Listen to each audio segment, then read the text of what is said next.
Windsor-Tecumseh. Good morning, Speaker. My question this morning is for the Premier. Good morning, Premier. As you know, there's a preschool program for challenged children with special needs at the John McGivney Centre in Windsor. Families from as far away as Leamington rely on this one-of-a-kind program. A change in the provincial funding program leaves the McGivney Centre with a financial shortfall of $360,000. The families who rely on this unique program cannot afford to pay this higher cost. Will you do the right thing, Premier, and step in and save this valuable and unique preschool program at the John McGivney Centre? Thank you. For Children, Youth Services. Minister of Children and Youth Services.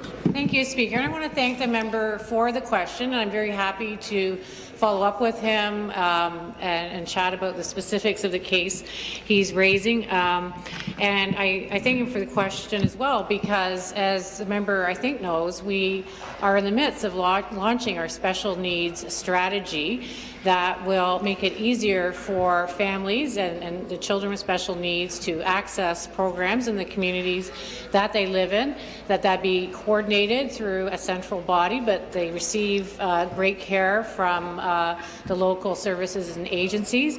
And part of that is also enhancing the screening program too, to make sure we can get earlier screening done for children who need support. And we're very happy with our investment and our strategy going forward. But as I said, happy to answer specifics of the case. Perhaps we can chat after question period. Thank you. Supplementary, the member from Essex. Thank you, Speaker. Back to the Premier. Premier, sometimes programs and services are so unique that they don't follow generic standards. The preschool program at John McGivney is such a program. It is special. It is designed for special children.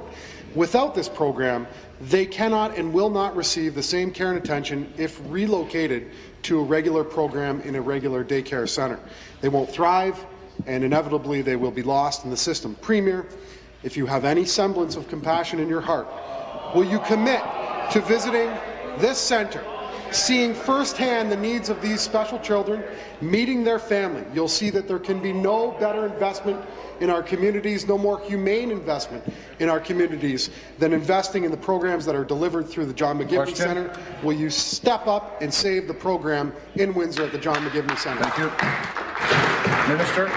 So, Speaker, when I was a parliamentary assistant to the then Minister of Children and Youth Services, it was my job to consult with families. It was my job to consult with service providers and researchers on the issues and opportunities facing families with special needs. And I can tell you there is a tremendous amount of compassion put in by our government to develop this wonderful strategy that's evolving now. And it's about making sure families have the right information, that they get the diagnoses as they need, that kids are supported through transitions. And we've invested more than $468.6 million annually to support children with special needs. And whether it's speech language and others, we have tremendous programs for that. I'm always happy to talk about specific cases. I can't talk about specific families, as you know, in the House, but we are very proud of the work we're doing. I'm very proud of the work I did to build this strategy, and I'm very proud of our government that's invested heavily in our children with special needs and the future.